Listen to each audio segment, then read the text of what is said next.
안녕하세요. 쾌락에서의 의미를 추구하나 역시 덧없음을 말합니다. 오늘 본문은 전도서 2장 1절에서 11절입니다. 1절, 내가 또 마음속으로 말했다. 자, 시험 삼아 내가 무엇을 즐거워하는지 알아보자. 결국 이것 역시 허무할 뿐이었다.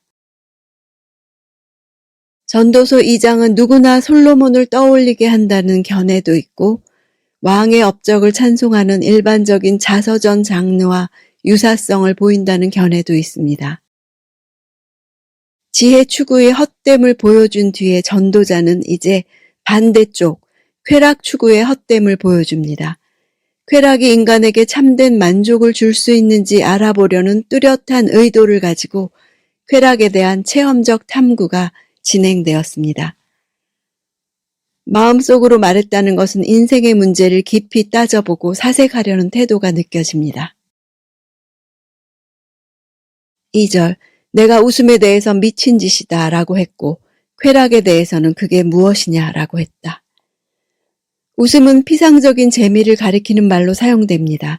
인간이 쾌락을 통해 잠시 동안 웃을 수 있을지 몰라도 그런 웃음은 결국 순간순간 웃다가 울기도 하며 또 웃다가 울기도 하는 미친 짓과 다름없다는 것입니다. 미친 것이란 판단력의 상실과 관련된 단어입니다. 쾌락은 성취의 관점에서 무익하다고 선언합니다. 웃음도 쾌락도 덧없다 하는 것입니다. 고상한 기쁨도 인생의 수수께끼를 해결하지 못한다는 사실을 깨닫게 해줍니다. 3절, 내가 포도주에서 즐거움을 찾아보려고 했지만 내 마음은 여전히 지혜 쪽으로 기울었다. 참 어리석게도 사람들이 하늘 아래에 살면서 무엇을 하며 살아야 좋을지 알아보려고도 했다. 전도자는 지혜와 쾌락 추구의 조화를 시도했습니다. 쾌락을 통해 삶의 의미를 찾으려는 전도자의 노력을 열거합니다. 가장 감각적인 것의 대명사라 할 수 있는 포도주를 통해 그 자신을 즐겁게 하려 했습니다. 술은 나시린과 레갑 족속과 성소에 들어가는 제사장에게는 금지된 것이었지만 사실 이스라엘의 일반 백성들에게는 원기 회복과 기쁨을 가져다주는 생활 필수품이었습니다. 본문에서는 술이 육신의 쾌락을 가져다주는 것을 상징하고 있습니다.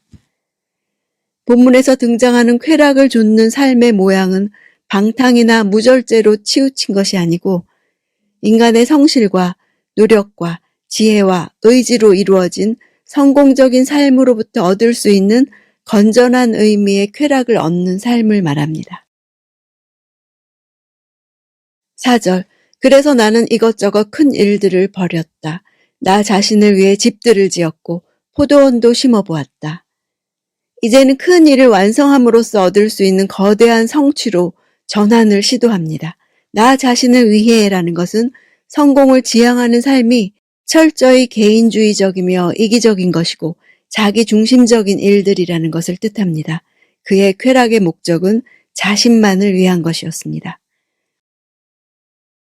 5절, 정원과 과수원을 만들고 그 안에 온갖 과일나무들을 심었다.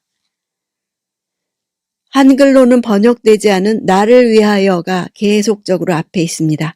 정원은 담이나 울타리가 있어서 외부로부터 보호되고 격리되어 있는 뜰을 의미합니다.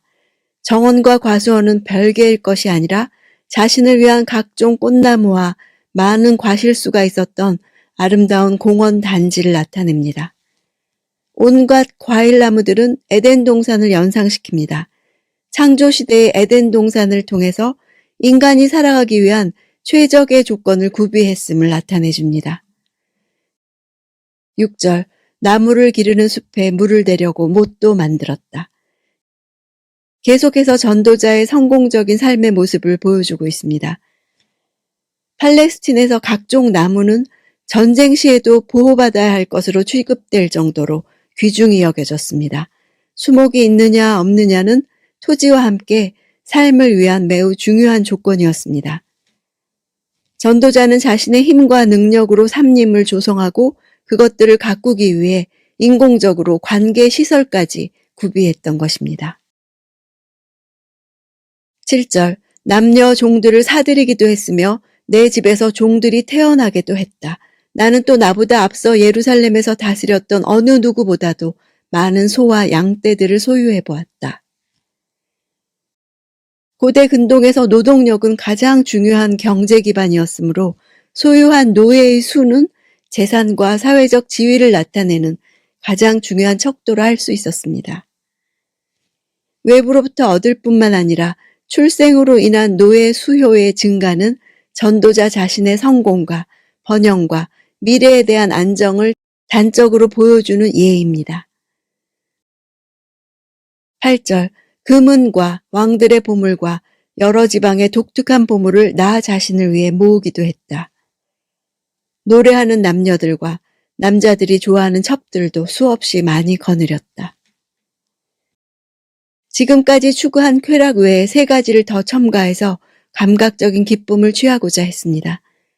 노래하는 사람들을 남녀 혼합으로 구성함으로써 오직 레위인 남성들로만 구성해서 노래하는 성가대원들과 구별되어서 향락과 흥을 위해 궁정음악을 전담하는 자들을 두었음을 알 수 있습니다. 9절 이렇게 나는 나보다 앞서 예루살렘에 있던 그 누구보다도 크게 세력 있는 사람이 돼 남부러울 게 없었고 지혜도 여전히 내게 있었다.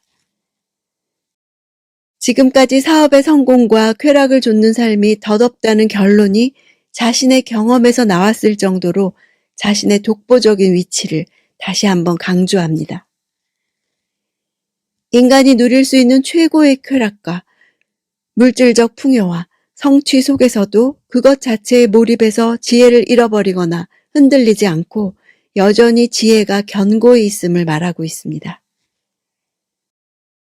10절 나는 무엇이든지 내 눈이 원하는 것은 멀리하지 않았고 무엇이든지 내 마음이 기뻐하는 것은 절제하지 않았다. 내 마음이 내 모든 수고를 기뻐했고 이것이 내 모든 수고에 대한 보상이었다. 육체적, 정신적으로 제한 없는 쾌락을 맛보았음을 보여줍니다. 여기서 눈은 신체의 전체를 넘어서 그의 감각과 인식의 총체를 의미합니다. 감각적인 쾌락을 추구하면서 외적인 것이든 내적인 것이든 전혀 절제하지 않았습니다. 그가 누린 모든 쾌락은 그 과정과 방법이 정당했음을 강조합니다. 인간이 추구할 수 있는 가장 최선의 것이었음을 보여주고 있습니다.